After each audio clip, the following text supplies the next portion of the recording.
સુરત શહેરમાંથી એક ગંભીર અને ચિંતાજનક ઘટના પ્રકાશમાં આવી છે, જેમાં ભાજપના વોર્ડ નંબર 8ના મહામંત્રી આદિત્ય ઉપાધ્યાય અને તેના મિત્ર ગૌરવસિંહ સામે દુષ્કર્મનો ગંભીર કેસ લાગ્યો છે.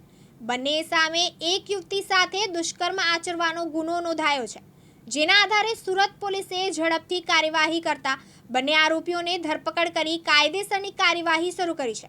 પ્રાથમિક માહિતી મુજબ આદિત્ય ઉપાધ્યાય અને ગૌરવસિંહે સાથે મળીને બળજબરીથી દુષ્કર્મ આચર્યું હતું. ઘટના સંબંધિત વિગતો પીડિતના નિવેદનના આધારે પોલીસને મળી છે.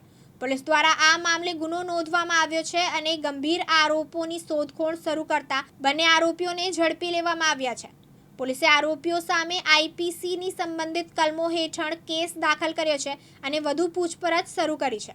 આદિત્ય ઉપાધ્યાય ભાજપના સ્થાનિક સ્તરના મહામંત્રી તરીકે કાર્યરત હતા, જે સમાજમાં એક ઓળખ ધરાવતા હતા. તેમની ધરપકડ બાદ રાજકીય પડઘા પણ પડવાનું ધારણ છે. પાર્ટી તરફથી હજુ સુધી કોઈ અધિકૃત નિવેદન જાહેર કરવામાં આવ્યું નથી, પરંતુ મહત્વની વાત એ છે કે કોઈ પણ વ્યક્તિ તેની ઓળખ કે પદ ભલે જેવું હોય, કાયદાથી ઉપર નથી. આ ઘટના સામે યુવતીઓની સુરક્ષા અંગે ફરીવાર ગંભીર પ્રશ્નો ઊભા થયા છે. સ્થાનિક જનતામાં આ ઘટના અંગે ભારે રોષ જોવા મળી રહ્યો છે અને લોકો આરોપીઓને કડકથી કડક સજા થાય તેવી માંગ ઉઠાવી રહ્યા છે.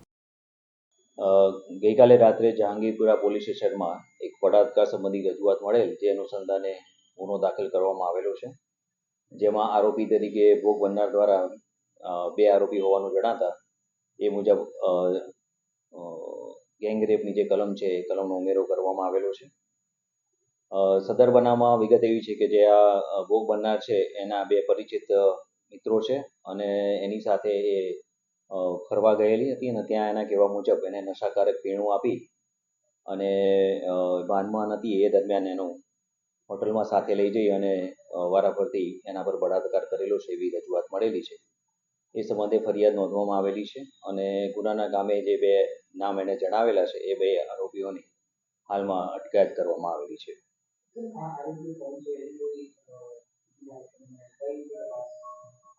એમણે જે નામ આપેલા છે એમાં એક આદિત્ય નામ આપેલું છે અને બીજું એક ગૌરવ નામ આપેલું છે અને ફરિયાદીના જણાવ્યા મુજબ એની જે જ્યાં રહે છે એની આજુબાજુ જે એના રહેનારા એટલે પરિચિત વ્યક્તિઓ જ છે એવું એના જણાવ્યું છે.